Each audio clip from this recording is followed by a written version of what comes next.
राज की प्रेम कहानी। एक समय की बात है। एक छोटे से गांव में रहने वाला लड़का राज को एक सुंदर सी लड़की की आदेश पर शहर में पढ़ाई करने के लिए भेज दिया गया। उसके जाने के बाद उसने कपड़ा साइल का काम धंधा करना शुरू कर दिया। एक दिन राज शहर के सबसे बड़े साइल स्टोर पर कपड़ों का खरीदारी करने गया। वहां पहुंचकर उसकी नजर एक दुकान में बेईमानी से छिपी लड़की पर पड़ी। उसकी नादान आदतों के कारण राज वहां भयानक खराब हो गया। वह अपनी ईमानदारी और अच्छाई की रक्षा करना चाहता था। नीतिवादी युवा राज ने अपनी मां के बताए तरीके पर चलकर बिना ज्यादा सोचे समय क्यों खराब नहीं करते हुए दुकानदार को एक चांदी का सिक्का छोड़ दिया और वहां से कपड़ा खरीद लिया। धीमी धीमी धुन सुनाई देती हुई लड़की अचानक अपने पिज्जा पानी पूरी स्थान पर दिखाई दी। वह राज की खराब हालत देखकर उनके पास आई और पूछा, आपके हाथ में क्या हुआ है? क्या मैं कुछ मदद कर सकती हूँ? राज ने यह बात सुनकर हौसला बढ़ाया और उसने सबसे पहले दुकानदार को धन्यवाद दिया जिसने उसे यह सिक्का दिया। और उसने उस लड़की द्वारा पूछे गए प्रश्नों का उत्तर दिया। धन्यवाद बहन, मेरे हाथ में कुछ नहीं हुआ है, शायद तोड़ी है। लड़की ने राज को बताया कि वह उसे बचपन से ही उम्मीद कर रही है।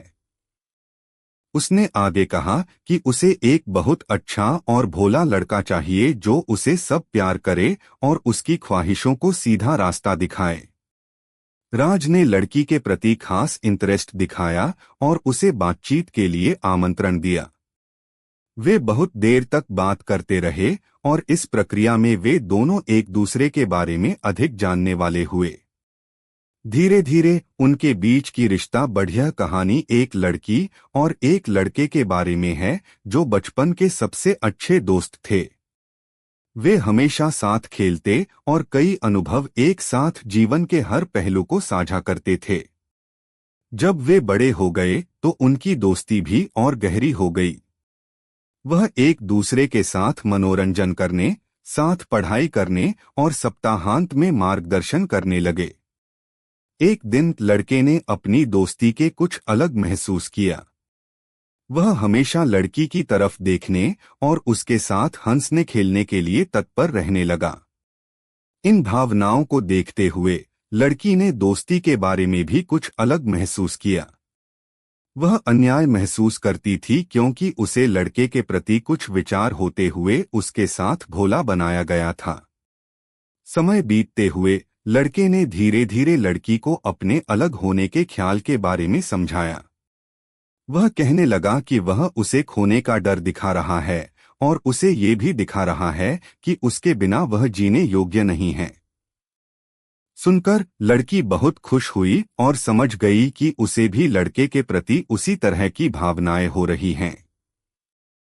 इसके बाद लड़के और लड़की ने अपने भावों को सामने लाकर एक दूसरे को बताया और उसे अपने असली प्यार का आदान प्रदान करने के लिए राजी कर दिया।